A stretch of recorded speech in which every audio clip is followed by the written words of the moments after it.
എന്ന് പറഞ്ഞപ്പോൾ അഷ്റഫുൽ ഖൽഖ് സല്ലല്ലാഹു അലൈഹി വസല്ലം തങ്ങൾ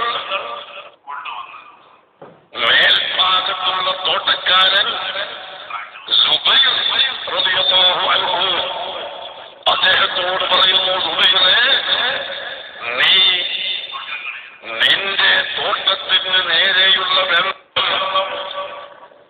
പൂർണ്ണമായി കെട്ടി നിർത്താൻ നിനക്ക് അധികാരമുണ്ടെങ്കിലും നീ അത് ചെയ്യരുത്. താഴെയുള്ള ആൾക്ക് അവരുടെ കൃഷി വളരാൻ വെള്ളം കൊടുക്കണം. അതുകൊണ്ട് എന്റെ കൃഷിയിലേക്ക് അത്യാവശ്യം വെള്ളം മാത്രം നീ തിരിച്ചുവിടുക, ബാക്കി താഴോട്ട് ഒലിച്ച് മറ്റുള്ളവരും എടുത്തുകൊള്ളട്ടെ എന്ന് പറഞ്ഞപ്പോ താഴെ കൃഷിക്കാരനാരാ പറയും, ഒരു കപട വിചാരിയാണ്. അവൻ പറഞ്ഞു, ഓ മുഹമ്മദിന്റെ കുടുംബക്കാരനോ മുഹമ്മദിന്റെ പ്രധാനപ്പെട്ട ബന്ധുവോ ആണ് ഈ സുബൈർ. അതുകൊണ്ടാണ് അയാളോട് അയാൾക്ക് വെള്ളം എടുക്കാൻ പറഞ്ഞത്. സുബ്ഹാനല്ലാഹ്, അല്ലാഹുവിന്റെ റസൂൽ പറയുന്നു, ഞാൻ ഒരു കുടുംബക്കാരനെയും ഒരു സ്നേഹിതനെയും ഒരു ബന്ധപ്പെട്ടവരെയും പ്രത്യേകമായി പരിഗണിച്ചുകൊണ്ടുള്ള വിധി വിധിക്കുന്നവൻ അല്ല. നീതി കൊണ്ട് വിധിക്കാൻ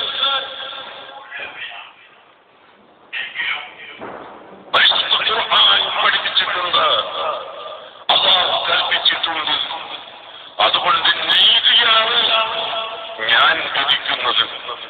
ആദ്യം പറഞ്ഞത് യഥാർത്ഥത്തിൽ മേലെയുള്ളവന്റെ അവകാശം ആയിരുന്നു.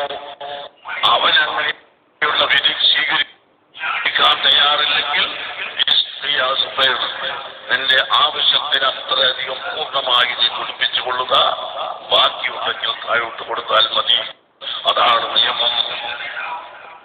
ആദ്യം പറഞ്ഞത് നീ കുറച്ചെടുത്തോ ബാക്കിയുള്ളവർക്കും കൊടുക്കണമെന്നായിരുന്നു. അപ്പൊ ഇവൻ പറയുന്നു, മുഹമ്മദ് നബി കുടുംബക്കാരനായതുകൊണ്ട് അല്ലെങ്കിൽ അവന്റെ സമുദായത്തിൽപ്പെട്ട ആളായതുകൊണ്ട് ഞങ്ങൾക്ക് റസൂലുള്ളാഹിനെ ആക്ഷേപിച്ചുകൊണ്ട് പറയുകയുണ്ടായി.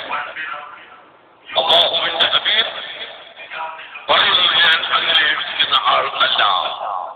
ഞാനിവിടെയുള്ള മുഴുവൻ ജനങ്ങൾക്കും ഗുണകരമായി വിധിക്കുന്ന ആളാണ്.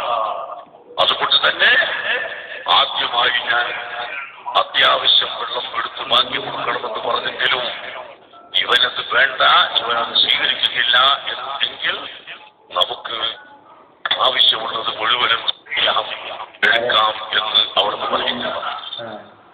ഞാൻ ആലോചിക്കുകയാണ്, ഈ പറഞ്ഞ ഹദീസ് അഖില ലോകത്തിന്റെ നേതാവായ മുഹമ്മദ് റസൂലുള്ളാഹി സ്വല്ലല്ലാഹു അലൈഹി വസല്ലം തങ്ങൾ പറഞ്ഞ ഈ ഹദീസ് ശരിയായ നിലക്ക് നടപ്പിൽ വരുത്തുന്ന പക്ഷം കാവേരി നദിയുടെ വേട്ട സംബന്ധിച്ച തർക്കം ഇവിടെ വരില്ല. ഇസ്ലാമിന്റെ നിയമമനുസരിച്ച് രണ്ട് ഗവൺമെന്റും തർക്കിക്കാതെ അതനുസരിച്ച് ജീവിക്കുന്നുവെങ്കിൽ തീർച്ചയായും പരിഹരിക്കപ്പെടും. അതുപോലെ ഈ മുല്ലപ്പെരിയാർ ന്യായമായി പല തീരുമാനങ്ങളും എടുക്കാൻ കഴിയും. അതൊന്നും എടുക്കാതെ രണ്ട് കക്ഷികളും അന്യോന്യം തർക്കിക്കുന്നത് ഒരിക്കലും കഴിയില്ല എന്ന് ഞാൻ പറയുന്നു. ഗവൺമെന്റിനെ കുറ്റപ്പെടുത്തുകയല്ല.